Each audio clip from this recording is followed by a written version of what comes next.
ദൈവ തിരുനാമം വാഴ്ത്തപ്പെടുമാറാകട്ടെ. പ്രിയ ജോസേട്ടന്റെ വേർപാടിനോടുള്ള ബന്ധത്തിൽ പ്രിയപ്പെട്ടവരുടെ ഭവനത്തിൽ ക്രമീകരിച്ചിരിക്കുന്ന ഈ യോഗത്തിൽ സംബന്ധിക്കുവാൻ ഒരുപക്ഷെ അപ്രതീക്ഷിതവും തോന്നാമെങ്കിലും എനിക്കും ഒരു അവസരം കിട്ടി. അത് യാദൃച്ഛികമല്ല. അതോർത്ത് ഞാൻ ദൈവത്തിന് സ്തോത്രങ്ങൾ കരയറ്റുന്നു. എപ്പോഴും പറയുന്നത് പോലെ വേർപാട് എപ്പോഴും എല്ലാവർക്കും ദുഃഖകരം തന്നെയാണ്. ആ വേർപാടിന്റെ ദുഃഖവും പ്രയാസവും ഒക്കെ ഉണ്ട്. എങ്കിലും വിശ്വാസികളായ നമ്മെ സംബന്ധിച്ച് അതിനെ അതിജീവിക്കുന്ന വലിയ ഒരു പ്രത്യാശയുമുണ്ട്. ദുഃഖസാന്ദ്രം എങ്കിലും പ്രത്യാശാനിർഭരമായ ഒരു അന്തരീക്ഷത്തിലാണ് നാം എല്ലാവരും ഇന്നിവിടെ കൂടി വന്നിരിക്കുന്നത്. ഇന്ന് നാം കൂടി വന്നിരിക്കുന്നതിന്റെ പ്രധാനപ്പെട്ട രണ്ട് ലക്ഷ്യങ്ങൾ എന്ന് പറയുന്നത്, ഒന്നാമത്തേത് ദൈവത്തിന്റെ വചനം നമ്മോട് കൽപ്പിക്കുന്നു, സന്തോഷിക്കുന്നവരോടുകൂടെ സന്തോഷിക്കുകയും കരയുന്നവരോടുകൂടെ കരയുകയും. സന്തോഷം പങ്കുവെക്കുമ്പോൾ അത് വർദ്ധിക്കുകയും ദുഃഖം പങ്കുവെക്കുമ്പോൾ കുറയുകയും ചെയ്യും എന്നുള്ളത് നമുക്കറിയാവുന്ന ഒരു സത്യം തന്നെയാണ്. ദൈവത്തിന്റെ വചനം നമ്മോട് കൽപ്പിക്കുന്നു, അത് നമ്മെ സംബന്ധിച്ച ഒരു കൽപ്പനയാണ്. കൂട്ടുവിശ്വാസികൾ എന്ന നിലയിൽ നമ്മുടെ കടപ്പാടാണ്, അതിലുപരി നമ്മുടെ പതിവുമാണ്. ആ നിലയിലാണ് ഇന്ന് രാത്രിയിൽ പ്രധാനമായി നാം ഇവിടെ കൂടി വന്നിരിക്കുന്നത്. മക്കൾ പ്ലസിനെയും ബിജോയ്സിനെയും അവരെ അന്ന് അത്ര വ്യക്തിപരമായിട്ട് എനിക്ക് അറിയുകയില്ല, എങ്കിലും അവരെയെല്ലാം ദൈവം ആശ്വസിപ്പിക്കട്ടെ. അവരുടെ ദുഃഖം പങ്കുവെച്ച് കുറയ്ക്കുവാനായിട്ട് നമുക്ക് ഇന്നത്തെ മീറ്റിംഗും പ്രയോജനപ്പെടട്ടെ. രണ്ടാമത്തെ ലക്ഷ്യം എന്ന് പറയുന്നത് അവരെ ആശ്വസിപ്പിക്കുക എന്നുള്ളതാണ്. ദൈവത്തിന്റെ വചനത്തിൽ അതിന് കൽപ്പനയുണ്ട്, ഈ വചനങ്ങളാൽ അന്യോന്യം ആശ്വസിപ്പിച്ചു കൊള്ളുകയും. എന്നാൽ എങ്ങനെയാണ് ആശ്വസിപ്പിക്കുന്നത്? അതിന്റെ മുൻ വാക്യങ്ങൾ നോക്കിയാൽ 1 തെസ്സലോനിക്കർ 4:13 മുതൽ നാം നോക്കുമ്പോൾ അവിടെ പൗലോസ് എഴുതുന്നു, സഹോദരന്മാരെ, നിങ്ങൾ പ്രത്യാശയില്ലാത്ത മറ്റുള്ളവരെ പോലെ ദുഃഖിക്കാതിരിക്കേണ്ടതിന് നിദ്ര കൊള്ളുന്നവരെ കുറിച്ച് അറിവില്ലാതിരിക്കരുത്. വാസ്തവത്തിൽ ആ വാക്യത്തിൽ അപ്പോസ്തലൻ മുഴുവൻ മാനവജാതിയെയും രണ്ട് കൂട്ടരായിട്ട് തിരിക്കുകയാണ്.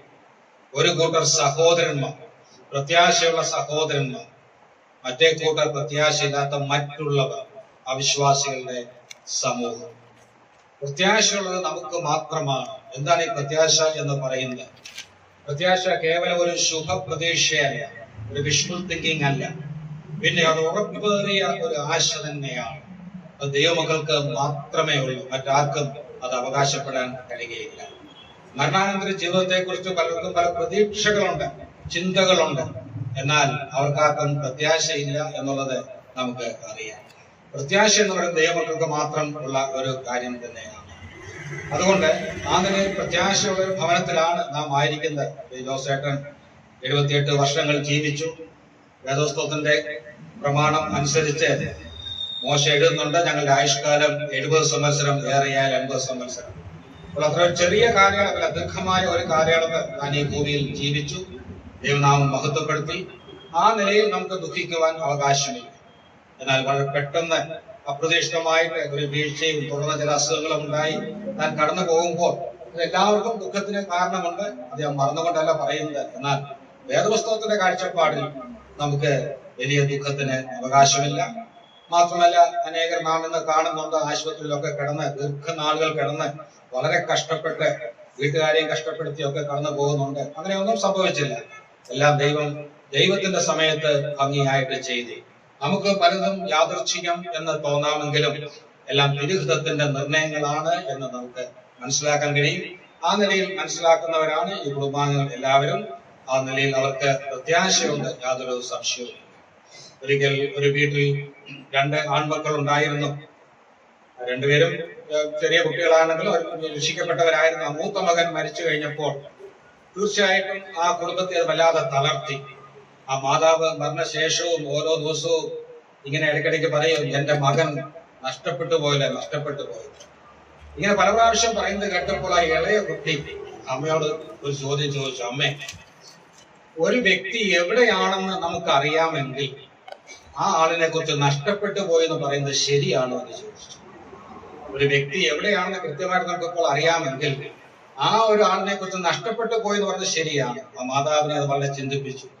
കാരണം ഈ മാതാവ് തന്നെയാണ് ഈ ഇളയ മകനോട് പറഞ്ഞിട്ടുള്ളത്, രക്ഷിക്കപ്പെട്ട മകനാണ് മൂത്ത ആള്, അവൻ കർത്താവിന്റെ അടുത്ത് വിശ്രമിക്കുന്നു.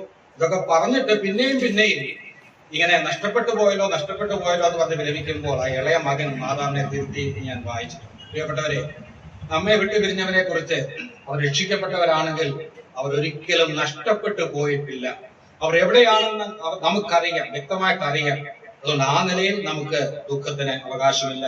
എന്ന് പ്രിയപ്പെട്ടവരെ, ദൈവവചനത്താലും നമ്മുടെ പാട്ടുകളാലും നമ്മുടെ പ്രാർത്ഥനയാലും എല്ലാം ആശ്വസിപ്പിക്കുവാൻ വേണ്ടിയാണ് നാം കൂടി വന്നിരിക്കുന്നത്. വചനം മാത്രമല്ല, നമ്മുടെ പാട്ടുകളെല്ലാം ആശ്വാസഗാനങ്ങളാണ്. സഹോദരന്മാരുടെ പ്രാർത്ഥനകളും ഈ കുടുംബത്തെ ആശ്വസിപ്പിക്കുന്നത് തന്നെയാണ്. ശരി, നമുക്ക് ഒരു വാക്യം, 1-2 വാക്യങ്ങൾ നമുക്ക് അറിയാവുന്നത് തന്നെയാണെന്ന് വായിച്ച് കേൾപ്പിക്കാം. ഫിലിപ്പിയർക്ക് എഴുതിയ ലേഖനം 3-ാം അധ്യായം അതിന്റെ 20-21 വാക്യങ്ങൾ ഞാൻ വായിച്ച് കേൾപ്പിക്കുന്നു. ഫിലിപ്പിയർ 3-ന്റെ 20-21 വാക്യങ്ങൾ. അവിടെ നാം ഇങ്ങനെ വായിക്കുന്നു: നമ്മുടെ പൗരത്വമോ സ്വർഗത്തിൽ ആകുന്നു. അവിടെ നിന്ന് കർത്താവായ യേശു ക്രിസ്തു രക്ഷിതാവായി വരും എന്ന് നാം കാത്തിരിക്കുന്നു. അവൻ സകലവും തനിക്ക് കീഴ്പ്പെടുത്തുവാൻ കഴിയുന്ന തന്റെ വ്യാപാര ശക്തി കൊണ്ട് നമ്മുടെ താഴ്ചയുള്ള ശരീരത്തെ തന്റെ മഹത്വമുള്ള ശരീരത്തോടെ അനുരൂപമായി രൂപാന്തരപ്പെടുത്തും. ഫിലിപ്പിയർ 1-21 എനിക്ക് ജീവിക്കുന്നത് ക്രിസ്തുവും മരിക്കുന്നത് ലാഭവും അത്രയെന്ന് എഴുതിയ അപ്പോസ്തലൻ 3-ാം അധ്യായം അവസാനിക്കുമ്പോൾ എഴുതുകയാണ്: നമ്മുടെ പൗരത്വമോ സ്വർഗത്തിൽ ആകും. 20-ാം വാക്യത്തിൽ 2 പ്രധാന സത്യങ്ങൾ വിശ്വാസത്തെ കുറിച്ച് പറഞ്ഞിട്ടുണ്ട്. ഒന്നാമത് പറയുന്നത് നാം സ്വർഗീയ പൗരന്മാർ ആണ്. 2, നാം കർത്താവായ യേശുക്രിസ്തുവിന് വേണ്ടി കാത്തിരിക്കുന്നവരാണ്, അല്ലെങ്കിൽ എനിക്ക് വേണ്ടി കാത്തു നിൽക്കുന്നവരാണ് എന്നാണ് പറയുന്നത്. ആദ്യം പറയുന്നത് സ്വർഗീയ പൗരന്മാരാണ്. പൗലോസ് ഫിലിപ്പിയരോട് ഇത് പറയുമ്പോൾ അതിന്റെ പശ്ചാത്തലത്തിൽ ഒരു വ്യാപകമായ അർത്ഥമുണ്ട്. ഫിലിപ്പി എന്ന് പറയുന്നത് മഹാനായ അലക്സാണ്ടർ ചക്രവർത്തിയുടെ പിതാവ് സ്ഥാപിച്ച, അല്ലെങ്കിൽ പിതാവിന്റെ പേരിൽ സ്ഥാപിക്കപ്പെട്ട ഒരു പുരാതന ഗ്രീസ് നഗരം ആയിരുന്നു. എന്നാൽ 168 BC റോമ ഗവൺമെന്റ് ലോകം മുഴുവൻ കീഴടക്കിയപ്പോൾ ഫിലിപ്പി ഒരു റോമൻ കോളനി ആയിട്ട് മാറി. അങ്ങനെ മാറിക്കഴിഞ്ഞപ്പോൾ അവർക്ക് റോമൻ പൗരത്വം കിട്ടി. അതിൽ അവർ വളരെ സന്തോഷിച്ചു. അങ്ങനെ പുരാതനമായ ഗ്രീക്ക് സംസ്കാരവും ഭാഷയും ഭക്ഷണവും എല്ലാം ഉപേക്ഷിച്ച് അവർ റോമാക്കാരെ പോലെ പൂർണ്ണമായിട്ട് അങ്ങ് മാറി. റോമൻ ഭാഷ പഠിച്ചു, റോമൻ വസ്ത്രധാരണവും ജീവിതശൈലിയും എല്ലാം അവർ അനുകരിച്ചു. മാത്രമല്ല, ഞങ്ങൾ റോമൻ പൗരന്മാരാണെന്നുള്ളതിൽ അവർ വളരെ അഭിമാനം കൊണ്ടു. അങ്ങനെയുള്ള ആളുകളായിരുന്നു ഈ ഫിലിപ്പിയിൽ ഉണ്ടായിരുന്ന ആളുകൾ. അവരാണ് രക്ഷിക്കപ്പെട്ട സഭയിൽ കടന്നു വന്നത്. അങ്ങനെ രക്ഷിക്കപ്പെട്ട സഭയിൽ കടന്നു വന്നു എങ്കിലും അവരുടെ റോമൻ പൗരത്വത്തെ കുറിച്ച് അവർ വളരെ അഭിമാനം കൊണ്ടിരുന്നു. അത് വളരെ പ്രശംസയായി കരുതിയിരുന്നു. ഇത് പൗലോസിന് അറിയാം. ഇത് മനസ്സിൽ വെച്ചുകൊണ്ട് തന്നെയാണ് പൗലോസ് പറയുന്നത്: അല്ലയോ ഫിലിപ്പിയരെ, നിങ്ങൾ നെഞ്ചേറ്റിൽ ആളിക്കുന്ന, നിങ്ങൾ പ്രശംസിക്കുന്ന, നിങ്ങൾ അഭിമാനം കൊള്ളുന്ന ആ റോമൻ പൗരത്വത്തെക്കാൾ വലിയ മഹത്തായ, ശ്രേഷ്ഠകരമായ, ഉന്നതമായ ഒരു പൗരത്വം നിങ്ങൾക്കുണ്ട്. എന്താണ് ആ പൗരത്വം? സ്വർഗീയ പൗരത്വം. ഈ ഭൂമിയിലാണ് നിങ്ങൾ ജീവിക്കുന്നതെങ്കിലും നിങ്ങൾ വാസ്തവത്തിൽ ഇരട്ട പൗരത്വമുള്ളവരാണ്. നിങ്ങൾ സ്വർഗത്തിന്റെ പൗരന്മാരാണ്. സ്വർഗത്തിന്റെ ഈ ഭൂമിയിലെ കോളനിയാണ് ഫിലിപ്പി എന്നാണ് പറയുന്നത്. വിശ്വാസികളുടെ സമൂഹമാണ് നിങ്ങൾ.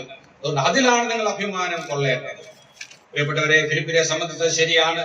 ഇന്നിവിടെ കൂടി വന്നിരിക്കുന്ന വിശ്വാസികളെ നമ്മെ എല്ലാവരെയും സംബന്ധിച്ച് ഇത് സത്യം തന്നെയാണ്. കാരണം ലൂക്കോസ് 10:20 കർത്താവ് പറഞ്ഞു: എങ്കിലും ഭൂതങ്ങൾ നിങ്ങൾക്ക് കീഴടങ്ങുന്നതല്ല, പിന്നെയോ നിങ്ങളുടെ പേർ സ്വർഗത്തിൽ എഴുതിയിരിക്കുന്നതിൽ തന്നെ നിങ്ങൾ സന്തോഷിക്കണം. വാസ്തവത്തിൽ ആ സന്തോഷം നമുക്കുണ്ടോ? നമ്മുടെ സന്തോഷത്തിന്റെ നിദാനം എന്താണ്? നമ്മുടെ പേർ സ്വർഗത്തിൽ എഴുതിയിരിക്കുന്നു. അതുകൊണ്ട് നാം സ്വർഗീയ പൗരന്മാരാണ്. തീർന്നില്ല. യോഹന്നാൻ 1:12 അനുസരിച്ച് നാം ദൈവത്തിന്റെ മക്കളുമാണ്. ദൈവത്തിന് സ്തോത്രം. എത്രയോ വലിയ പദവിയാണ് കൃപയാൽ, വിശ്വാസത്താൽ സൗജന്യമായി ദൈവത്തിന്റെ മക്കളായ നമുക്ക് തന്നിരിക്കുന്നത്. ജോസേട്ടനും ആ പദവി ഒക്കെ അനുഭവിച്ച് ആസ്വദിച്ച് ജീവിച്ച വ്യക്തിയാണ്. നാം എല്ലാവരും ആ നിലയിൽ സ്വർഗത്തിന്റെ പൗരന്മാരും ദൈവത്തിന്റെ മക്കളുമാണ്. നാം വായിക്കുന്ന പോലെ വിശുദ്ധന്മാരുടെ സഹപൗരന്മാരും ദൈവഭവനത്തിന്റെ അംഗങ്ങളുമാക്കി ദൈവം നമ്മളെ തീർത്തിരിക്കുകയാണ്. നമുക്ക് ലഭിച്ച അനുഗ്രഹങ്ങൾ ധാരാളം എഫേസ്യ ലേഖനത്തിൽ നാം വായിക്കുന്നുണ്ട്. ഒട്ടനവധി അനുഗ്രഹങ്ങളുണ്ട്. സ്വർഗത്തിലെ സകല ആത്മീക അനുഗ്രഹത്താലും നിങ്ങളെ ക്രിസ്തുവേശുവിൽ അനുഗ്രഹിച്ചിരിക്കുന്ന പിതാവായ ദൈവം എന്നാണ് പൗലോസ് എഴുതുന്നത്. പ്രിയപ്പെട്ടവരെ, ഇന്ന് നമുക്ക് സന്തോഷിക്കാനുള്ള വസ്തുത എന്ന് പറയുന്നത്, നമ്മെ വിട്ടുപിരിഞ്ഞു പോയ കർത്താവിന്റെ ദാസനും നാം എല്ലാവരും സ്വർഗത്തിന്റെ പൗരന്മാരാണ്. ദൈവത്തിന്റെ സ്വർഗസ്ഥനായ പിതാവിന്റെ മക്കളാണ്. അതാണ് ഇവിടെ പറയുന്ന ഒന്നാമത്തെ കാര്യം. രണ്ടാമത് പറയുന്നത്, നാം കാത്തിരിക്കുന്നവരാണ്. ആർക്കു വേണ്ടി? കർത്താവായ യേശുക്രിസ്തുവിന് വേണ്ടി കാത്തിരിക്കുന്നവരാണ്. താൻ രക്ഷിതാവായി വരും എന്ന് നാം കാത്തിരിക്കുന്നു എന്നാണ് അവിടെ പറയുന്നത്. ഇവിടെ ഈ കാത്തിരിക്കുന്നു എന്ന് പൗലോസ് പറയുമ്പോൾ അതിന് ഒരു പഴയ നിയമ പശ്ചാത്തലമുണ്ട്. പഴയ നിയമകാലത്ത് മഹാപുരോഹിതൻ ആണ്ടിലൊരിക്കൽ അന്യരക്തവുമായി ആ അതിവിശുദ്ധ സ്ഥലത്തേക്ക് പോകും യാഗമർപ്പിക്കുവാൻ വേണ്ടി. ആ സമയത്ത് ഇസ്രായേൽ മക്കളെല്ലാം പുറത്ത് പ്രാകാരത്തിൽ വലിയ ആകാംക്ഷയോടെ, പ്രതീക്ഷയോടെ, ഭയത്തോടെ കാത്തിരിക്കും. ഈ മഹാപുരോഹിതൻ മടങ്ങി വരുന്നത് വരെ അവർ വലിയ പ്രതീക്ഷയോടെ കാത്തിരിക്കും. ആ ഒരു ആശയമാണ് ഇവിടെ പൗലോസ് കൊണ്ടുവരുന്നത്. വാസ്തവത്തിൽ നമ്മുടെ കർത്താവ് എന്താണ് ചെയ്തത്? ലേഖനത്തിൽ പറയുന്നത് പോലെ അവൻ രക്തവുമായിട്ട് പിതാവിന്റെ സന്നിധിയിൽ പ്രവേശിച്ചിരിക്കുകയാണ്. നമ്മുടെ പാപപരിഹാരം എന്നേക്കുവാൻ സാധിച്ചു. ആ കർത്താവ് വീണ്ടും മടങ്ങി വരും എന്നുള്ളതാണ് നമ്മുടെ പ്രതീക്ഷ, അല്ലെ? അതാണ് നമ്മുടെ പ്രത്യാശ. നമ്മുടെ കർത്താവ് മടങ്ങി വരും. തീർച്ചയായും മടങ്ങി വരാൻ താമസിച്ചാൽ തീർച്ചയായും നാം കർത്താവിനോടുകൂടെ വിട്ടുപിരിഞ്ഞ് കർത്താവിനോടുകൂടെ ചേരും. ഒരിക്കൽ നാം കർത്താവിനെ മുഖാമുഖം കാണും, അവനോട് അനുരൂപരായി രൂപാന്തരപ്പെടും. ഇതാണ് വലിയ പ്രത്യാശ. നമ്മുടെ കാത്തിരിപ്പിന്റെ വിഷയം അതാണ്. വിട്ടുപിരിഞ്ഞ് നമ്മെ വിട്ടുപിരിഞ്ഞ് കർത്താവിന്റെ സന്നിധിയിൽ വിശ്രമിക്കുന്ന എല്ലാവരെയും നാം മുഖാമുഖം കാണും. അതാണ് നമ്മുടെ വലിയ പ്രത്യാശ. ഇവിടെ നാം കാത്തിരിക്കുന്നവരാണ് എന്ന് പറയുന്നു. തീർച്ചയായും നാം കാത്തിരിക്കുന്നവരാണെന്നുള്ളതിന് അനേക വാക്യങ്ങളുണ്ട്. 9:28 നാം അത് തന്നെയാണ് വായിക്കുന്നത്. തനിക്കായി കാത്തിരിക്കുന്നവരുടെ രക്ഷയ്ക്കായി അവൻ പാപം കൂടാതെ വീണ്ടും രണ്ടാമതും പ്രത്യക്ഷനാകും. കാത്തിരിക്കുന്നവരെ ചേർക്കുവാനാണ് നമ്മുടെ കർത്താവ് വരാൻ പോകുന്നത്. നമ്മുടെ ജോലി എന്താണ്? സ്വർഗീയ പൗരന്മാരായതുകൊണ്ട് നമ്മുടെ കണ്ണുകൾ സ്വർഗത്തിലേക്ക് നോക്കി ഉയർത്തുള്ളതിനെ ചിന്തിച്ചുകൊണ്ട് ഈ കർത്താവിനെ വേണ്ടി നാം കാത്തിരിക്കേണ്ടത് ആവശ്യമാണ്. കർത്താവ് ശിഷ്യന്മാരോട് പറഞ്ഞു, യോഹന്നാൻ 14, ഞാൻ നിങ്ങൾക്ക് വേണ്ടി സ്ഥലം ഒരുക്കുവാൻ പോകുന്നു. ഞാൻ പോയി നിങ്ങൾക്ക് സ്ഥലം ഒരുക്കിയാൽ ഞാൻ ഇരിക്കുന്ന ഇടത്ത് നിങ്ങളും ഇരിക്കേണ്ടതിന് ഞാൻ പിന്നെയും വന്ന് നിങ്ങളെ എന്റെ അടുക്കൽ ചേർത്തുകൊള്ളും. ദൈവത്തിന്റെ സ്തോത്രം. കർത്താവ് ഒരു ദൂതനെ അയച്ച് നമ്മെ അങ്ങ് സ്വർഗത്തിലോട്ട് കൊണ്ടുപോകുന്നില്ല, താൻ തന്നെ മടങ്ങി വരും. അതാണ് നമ്മുടെ പ്രത്യാശ. അവൻ വീണ്ടും വരാൻ പോകുന്നു. അതുകൊണ്ടാണ് കാത്തിരിക്കുന്നവർ എന്നുള്ള വാക്ക് ഇവിടെ ഉപയോഗിച്ചിരിക്കുന്നത്. ശരി, അങ്ങനെ അവരെ ചേർക്കാൻ വേണ്ടി കർത്താവ് വരുമ്പോൾ 21-ാം വാക്യത്തിൽ എന്താണ് സംഭവിക്കുവാൻ പോകുന്നത്? അവൻ സകലവും തനിക്ക് കീഴ്പ്പെടുത്തുവാൻ കഴിയുന്ന തന്റെ വ്യാപാര ശക്തി കൊണ്ട്. ഇവിടെ പറയുന്ന വ്യാപാര ശക്തി കർത്താവായ യേശുക്രിസ്തുവിനെ മരിച്ചവരുടെ ഇടയിൽ നിന്ന് ഉയർപ്പിച്ച ആ ദൈവത്തിന്റെ ശക്തി തന്നെയാണ്. ആ ഉയർപ്പിന്റെ ശക്തി, ആ ശക്തിയാണ് കർത്താവിനെ മരിച്ചവരുടെ ഇടയിൽ നിന്ന് ഉയർപ്പിച്ചത്. ആ വ്യാപാര ശക്തി, അതേ വ്യാപാര ശക്തി കൊണ്ട് നമ്മയും ഉയർപ്പിക്കും എന്നാണ് ഈ വാക്യത്തിൽ പറയുന്നത്. പ്രിയപ്പെട്ടവരെ, നമ്മുടെ കർത്താവ് ഒരിക്കൽ ഈ ഭൂമിയിൽ കടന്നു വന്ന് നമുക്ക് വേണ്ടി മരിച്ചു, രക്ഷയൊരുക്കി കടന്നുപോയി എന്ന് മാത്രമല്ല, അവൻ മടങ്ങി വരുമ്പോൾ എന്താണ് ചെയ്യാൻ പോകുന്നത്? നമുക്ക് ഇവിടെ വായിക്കുന്ന നമ്മുടെ താഴ്ചയുള്ള ശരീരത്തെ അവന്റെ മഹത്വമുള്ള ശരീരത്തോടനുരൂപമായി രൂപാന്തരം. നമ്മുടെ ഈ ശരീരം ഇത് താഴ്ചയുള്ള ശരീരമാണ്. 1-15 വായിച്ചാൽ മറ്റനേകം വിശേഷണങ്ങൾ നമ്മളിവിടെ കാണുന്നുണ്ട്. ഇതൊരു ബലഹീനമായ ശരീരമാണ്, മൺമയമായ ശരീരമാണ്, മർത്യമായത് എന്ന് വെച്ചാൽ മരിക്കുവാൻ സാധ്യതയുള്ള ശരീരമാണ്, ജരാനരകൾ ബാധിക്കുവാൻ സാധ്യതയുള്ള ശരീരം, രോഗവും ദുഃഖവും ഒക്കെ അനുഭവിക്കുവാൻ കഴിയുന്ന ശരീരം, ദ്രവത്വമുള്ള ശരീരമാണ്. ഇങ്ങനെ അനേക കാര്യങ്ങൾ ഈ ശരീരത്തെ കുറിച്ച് പറയുന്നുണ്ട്. ഇങ്ങനെയുള്ള ഒരു ശരീരത്തിലാണ് ഈ ഭൂമിയിൽ നാം ജീവിക്കുന്നത്. അതുകൊണ്ടാണ് നാം പലപ്പോഴും രോഗികളായി തീരുന്നത്. എന്തെല്ലാം ബുദ്ധിമുട്ടുകളാണ് ഇപ്പോൾ ആരോഗ്യത്തോടെ ഇരിക്കുന്നു എന്ന് പറയുന്ന നാം ഒന്ന് ചിന്തിച്ചു നോക്കിയാൽ എന്തെല്ലാം പ്രയാസങ്ങൾ കൂടെയാണ് നാം ഒക്കെ ഓരോ ദിവസവും കടന്നു പോകുന്നത്, അല്ലെ? പൗലോസ് പറഞ്ഞു, ജഡത്തിലെ ശൂലം. അതുപോലെ ജഡത്തിലെ ശൂലം ഇല്ലാത്ത ആരും തന്നെ ഇല്ല. ചെറുതോ വലുതോ ആയ ശാരീരിക ക്ലേശങ്ങൾ, പ്രയാസങ്ങൾ നാം ഓരോ ദിവസവും അനുഭവിക്കുന്നു. ഇത് താഴ്ചയുള്ള ശരീരമാണ്. എന്നാൽ ഈ ശരീരത്തിന് മാറ്റം വരും. 20-ാം വാക്യത്തിൽ രക്ഷിതാവായി വരുന്നൊരു പ്രയോഗമുണ്ട്. Ebraier 9:28 നാം വായിക്കാം, രക്ഷിതാവായി വരും. ഒരു പക്ഷെ സംശയം തോന്നും, ആദ്യം വന്നത് രക്ഷയ്ക്ക് വേണ്ടിയാണ്. തീർച്ചയായും അത് നമ്മുടെ പ്രാണന്റെ അല്ലെ ആത്മാവിന്റെ രക്ഷ നടന്നു. ഇനിയും വരുന്ന രക്ഷിതാവായിട്ടാണ്. എങ്ങനെ? നമ്മുടെ ശരീരത്തിന്റെ വീണ്ടെടുപ്പായ രക്ഷയുടെ പൂർത്തീകരണം, നമ്മുടെ തേജസ്കരണം, അതാണ് അവിടുത്തെ വിഷയം. അതിനുവേണ്ടി നമ്മുടെ കർത്താവ് കടന്നു വരും എന്നാണ് പറയുന്നത്. അങ്ങനെ കടന്നു വരുമ്പോൾ നമ്മുടെ ഈ മർത്യമായ ശരീരം മാറി നമുക്ക് അമർത്യമായ ഒരു ശരീരം കിട്ടും. അൺമയമായ ശരീരം മാറി വിൺമയമായ ശരീരം നമുക്ക് ലഭിക്കാൻ പോവുകയാണ്. അതുപോലെ നാം ബഹിഷ്കരിക്കപ്പെട്ട ഒരു ശരീരത്തിന് ഉടമകളായി തീരാൻ പോകുക എത്രയോ വലിയ ഭാഗ്യമാണ്, എത്രയോ വലിയ പ്രത്യാശയാണ്. ഇതൊക്കെ പറയുമ്പോൾ ഇത് ഞങ്ങളെ കേൾക്കുന്ന പ്രിയപ്പെട്ടവരിൽ ആരെങ്കിലും യേശു ക്രിസ്തുവിനെ അവരുടെ ജീവിതത്തിന്റെ രക്ഷിതാവും കർത്താവുമായി സ്വീകരിച്ച് അവർ സ്വർഗീയ പൗരന്മാരായി തീർന്നിട്ടില്ലെങ്കിൽ, നിങ്ങളുടെ പേർ സ്വർഗത്തിൽ എഴുതപ്പെട്ടിട്ടില്ലെങ്കിൽ, പ്രിയപ്പെട്ടവരെ, ഇന്ന് അതിനുള്ള സുവർണ അവസരവും നിങ്ങൾ ഇത്രമാത്രം ചെയ്താൽ മതി. നിങ്ങളൊരു പാപിയാണെന്ന് സമ്മതിക്കുക. നിങ്ങളുടെ പാപത്തിന്റെ പരിഹാരത്തിന് വേണ്ടിയാണ് 2000 വർഷങ്ങൾക്ക് മുമ്പേ കർത്താവായ യേശു ക്രിസ്തു കാൽവറിയിലെ ക്രൂശിൽ മരിച്ച് അടക്കപ്പെട്ട് 3-ാം നാൾ ഉയർത്തെഴുന്നേറ്റ് പിതാവിന്റെ വലഭാഗത്തേക്ക് അരേറിപ്പോയതും ഇന്ന് പക്ഷപാതം ചെയ്തുകൊണ്ടിരിക്കുന്നു. അത് നിങ്ങൾ അറിയണം. നിങ്ങൾ ആ കർത്താവിൽ ശരണപ്പെടണം. കർത്താവിന് വേണ്ടി നിങ്ങളുടെ ജീവിതത്തെ സമർപ്പിക്കണം. അതാണ് ഈ ഭൂമിയിൽ വെച്ച് ഒരു മനുഷ്യന് ലഭിക്കാവുന്ന ഏറ്റവും വലിയ അനുഗ്രഹം. ലംഘനം ക്ഷമിച്ചും പാപം മറച്ചും കിട്ടിയവൻ ഭാഗ്യവാൻ, അല്ലെങ്കിൽ അനുഗ്രഹപൂർണ്ണൻ എന്ന് നാം വായിക്കും. വളരെ വർഷങ്ങൾക്ക് മുമ്പ് പറഞ്ഞൊരു സംഭവം ബില്ലി ഗ്രഹാമിന്റെ പ്രസംഗത്തിൽ പറഞ്ഞ് ഞാൻ പലയിടത്തും ഉദ്ധരിക്കാറുണ്ട്. അമേരിക്കയിൽ നടന്നൊരു സംഭവമാണ്. അവിടെ ഒരു ഏതാണ്ട് 20-21 വയസ്സ് പ്രായമുള്ള ഒരു പെൺകുട്ടി ക്യാൻസർ രോഗത്താൽ ബാധിതയായി. Leukemia, blood cancer. അവളുടെ പിതാവ് നേരത്തെ മരിച്ചുപോയി. മാതാവുണ്ട്. പക്ഷെ മാതാവ് പേരുകൊണ്ട് ക്രിസ്ത്യാനിയാണെന്ന രക്ഷിക്കപ്പെട്ട വ്യക്തിയല്ല. ഈ പെൺകുട്ടിയെ നോക്കുവാൻ ഈ മാതാവ് മാത്രമേ ഉള്ളൂ. അനേക ദിവസങ്ങൾ താൻ ക്യാൻസർ രോഗത്താൽ കഷ്ടപ്പെട്ട് ആശുപത്രിയിൽ കഴിയുകയാണ്. ഒടുവിൽ ഈ പെൺകുട്ടിക്ക് തന്നെ തോന്നി ഇനിയും താൻ അധികം നാൾ ജീവിക്കുകയില്ല, തന്റെ ജീവിതം അവസാനിക്കാൻ പോകുന്നു. താൻ ഈ മാതാവിനെ അടുത്ത് വിളിച്ച് പറഞ്ഞു, മമ്മി, എനിക്ക് മമ്മിയോട് ചില കാര്യങ്ങൾ സംസാരിക്കാനുണ്ട്. ഞാൻ ഇനി അധികം നാൾ ജീവിക്കാൻ പോകുന്നില്ല, അതിന് മുമ്പ് ചില കാര്യങ്ങൾ പറയാനുണ്ട്. ഈ മാതാവ് വളരെ കാത് കൂർപ്പിച്ച് ഇരുന്നു. ഈ പെൺകുട്ടി എന്താണാവോ പറയാൻ പോകുന്നത്? തന്റെ ഏക മകളാണ്. അപ്പോൾ ആദ്യം അവൾ പറഞ്ഞു, എനിക്ക് മമ്മിയോട് പല കാര്യങ്ങളിൽ നന്ദിയുണ്ട്. കാരണം എന്നെ പല കാര്യങ്ങൾ പഠിപ്പിച്ചത് മമ്മിയാണ്. എനിക്കൊരു ജീവിതം തന്നു, എനിക്ക് ജന്മം തന്നു, എന്നെ സ്കൂളിൽ വിട്ടു, വിദ്യാഭ്യാസം തന്നു, എനിക്ക് നല്ല വിദ്യാഭ്യാസം തന്നു, മറ്റുള്ളവരോട് ഇടപെടാൻ എന്നെ പഠിപ്പിച്ചു. അങ്ങനെ സാംസ്കാരികമായ അനേക കാര്യങ്ങൾ മമ്മി എന്നെ പഠിപ്പിച്ചു. അതൊക്കെ ഓർക്കുമ്പോൾ എനിക്ക് വളരെ നന്ദി. അതാണ് അല്പം സന്തോഷമായി. അവൾ അല്പം നിർത്തിയിട്ട് പറഞ്ഞു, എന്നാൽ മമ്മി, എനിക്കൊരു പരാതി ഉണ്ട് എന്ന് പറഞ്ഞു. മാതാവ് വളരെ കാത് കൂർപ്പിച്ച് അവളുടെ വാക്കുകൾ ശ്രദ്ധിച്ചു. എന്താണ് മോളെ പരാതി?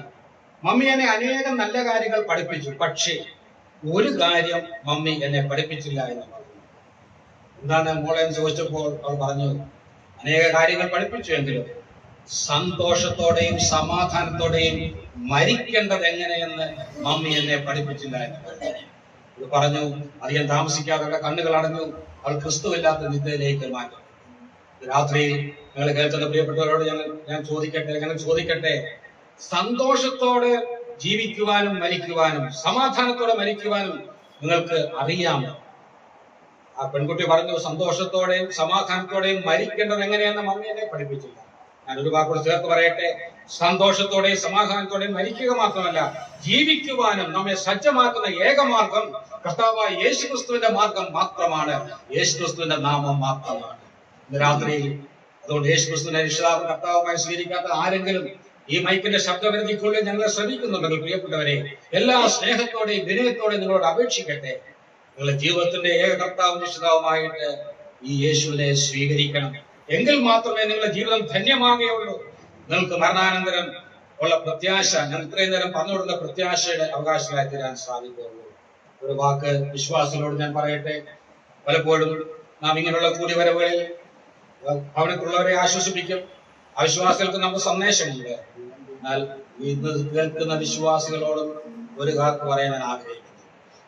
യോഹന്നാൻ 3:2 യോഹന്നാൻ എഴുതുന്നു, അവൻ പ്രത്യക്ഷനാകുമ്പോൾ നാം അവനെ മുഖാമുഖം കാണുന്നത് കൊണ്ട് അവനോട് സദൃശന്മാരാകും. വലിയ പ്രത്യാശയാണ്. 3:3 ശ്രദ്ധിച്ചിട്ടുണ്ട്, അതും ശ്രദ്ധിക്കണം. 3:3 യോഹന്നാൻ എഴുതുന്നു, അവനിൽ ഈ പ്രത്യാശയുള്ളവനൊക്കെയും അവൻ നിർമ്മലനായിരിക്കുന്ന പോലെ തന്നെ നിർമ്മലീകരിക്കട്ടെ. പ്രിയപ്പെട്ടവരെ, പുതിയ നിയമം എവിടെയൊക്കെ കർത്താവിന്റെ വരവിനെ കുറിച്ചോ നാം പ്രത്യാശയെ കുറിച്ചോ പറയുന്നു, അവിടെയൊക്കെ നമുക്കൊരു ആഹ്വാനമുണ്ട്, കൽപ്പനയുണ്ട്. ഇന്ന് ജീവനോടെ ഇരിക്കുന്ന നാം എന്താണ് ചെയ്യേണ്ടത്? അത് നാം പലപ്പോഴും ശ്രദ്ധിക്കാറില്ല. നാം നമ്മെ തന്നെ നിർമ്മലീകരിക്കണം എന്ന് പറഞ്ഞാൽ രക്ഷിക്കപ്പെടാനുള്ള വ്യവസ്ഥയല്ലോ പറയുന്നത്. നാം രക്ഷിക്കപ്പെട്ടവരാണ്. നമ്മുടെ ജീവനായ ക്രിസ്തു വെളിപ്പെടുമ്പോൾ നാം അവനോട് കൂടെ തേജസ്സിൽ വെളിപ്പെടുന്ന സംശയമൊന്നുമില്ല. ഇതെന്താണ് പറയുന്നതിന്റെ അർത്ഥം? നമ്മെ തന്നെ വിശുദ്ധീകരിക്കണം. എന്തിനു വേണ്ടി? രക്ഷയ്ക്ക് വേണ്ടിയല്ല, പിന്നെയോ പ്രതിഫലത്തിന് വേണ്ടി. നാം എല്ലാവരും ഒരിക്കൽ ക്രിസ്തുവിന്റെ ന്യായാസനത്തിന് മുൻപാകെ നിൽക്കേണ്ടവരാണ്. അവനവൻ ശരീരത്തിലിരിക്കുമ്പോൾ ചെയ്തത് നല്ലതാകലും തീയതാകലും അത് തക്കവണ്ണം പ്രാപിപ്പാൻ നാം ഓരോരുത്തരും കർത്താവിന്റെ ക്രിസ്തുവിന്റെ ന്യായാസനത്തിന് മുമ്പാകെ വെളിപ്പെടേണ്ടതാകുന്നു നാം വായിക്കും. അതുകൊണ്ട് നാം നമ്മെ തന്നെ സൂക്ഷിക്കണം. നമുക്ക് വലിയ ഉത്തരവാദിത്വമുണ്ട്. നമ്മുടെ പ്രത്യാശയെ വർദ്ധിപ്പിക്കുന്ന ദൂതുകളാണ് ഇന്നും നാളെ നാം കേൾക്കാൻ പോകുന്നത്. എന്നാൽ അതിന്റെ അടിസ്ഥാനത്തിൽ നമ്മുടെ ജീവിതത്തെ ഒന്ന് പുനഃപ്രതിഷ്ഠിക്കുവാൻ ഇത് സഹായമായി തീരട്ടെ. ഒരു ചെറിയ സംഭവം കൂടെ പറഞ്ഞാൽ അവസാനിപ്പിക്കാൻ ആഗ്രഹിക്കുന്നു. ഒരിക്കൽ യൂറോപ്പിലെ ഏതോ സ്ഥലത്ത് സഞ്ചരിച്ച ഒരു സഞ്ചാരി, ഫ്രാൻസിലാണെന്ന് തോന്നുന്നു, അവിടെ ചെന്ന് പല സ്ഥലങ്ങൾ കണ്ടപ്പോൾ വളരെ മനോഹരമായ ഒരു പൂന്തോട്ടം തനിക്ക് കാണാനിടയായി. തനിക്ക് പൂക്കൾ വളരെ ഇഷ്ടമുള്ള വ്യക്തിയാണ്. ആ പൂന്തോട്ടം മുഴുവൻ താൻ നടന്ന മണിക്കൂറെടുത്ത് കണ്ടു. വളരെ സന്തോഷമായി. ആ പൂന്തോട്ടം കണ്ടിട്ടിറങ്ങിയപ്പോൾ തനിക്ക് തോന്നി, ഈ പൂന്തോട്ടം ആരുടെ ആണെങ്കിലും അതിന്റെ ഉടമസ്ഥനെ കണ്ട് ഒരു വാക്ക്, ഒരു അപ്രിസിയേഷൻ, ഒരു അഭിനന്ദനം പറയണം. അത്ര മനോഹരമായിട്ടാണ് ഈ പൂന്തോട്ടം താൻ മെയിൻറ്റെയിൻ ചെയ്തത്. അതിനുവേണ്ടി താൻ ഇറങ്ങി വന്നപ്പോൾ ആ ഗാർഡനറുണ്ട്, അദ്ദേഹം തന്നെയാണ് വാച്ചർ. അദ്ദേഹത്തോട് ചോദിച്ചു, ഇത് ആരുടെ പൂന്തോട്ടമാണ്? എനിക്ക് അതിന്റെ ഓണറെ ഒന്ന് കാണണമല്ലോ. അപ്പോൾ ആ വാച്ചർ, ആ കാവൽക്കാരൻ പറഞ്ഞു, സാറേ, ഇതിന്റെ ഓണർ ഇവിടെ ഇല്ല. അദ്ദേഹം മറ്റൊരു വിദേശ രാജ്യത്താണ്. 2 വർഷങ്ങൾക്ക് മുമ്പേ അദ്ദേഹം ഈ പൂന്തോട്ടം വാങ്ങിച്ചിട്ട് എന്നെ ഏൽപ്പിച്ചിട്ട് പോയിരിക്കുകയാണ്. അപ്പോൾ ഞാനാണ് ഇത് പരിപാലിക്കുന്നത്. ഓണർ എന്നെ വല്ലപ്പോഴും വിളിക്കാറുണ്ട്. അതുകൊണ്ട് നിങ്ങൾ തമ്മിലൊരു ആ ഒരു കമ്മ്യൂണിക്കേഷൻ ഉണ്ട്. താൻ വരുമെന്ന് പറഞ്ഞിട്ടുണ്ട്. അങ്ങനെ താൻ പറഞ്ഞു. അതുകൊണ്ട് അന്ന് മുതൽ ഞാനാണ് ഈ പൂന്തോട്ടം പരിപാലിക്കുന്നത്.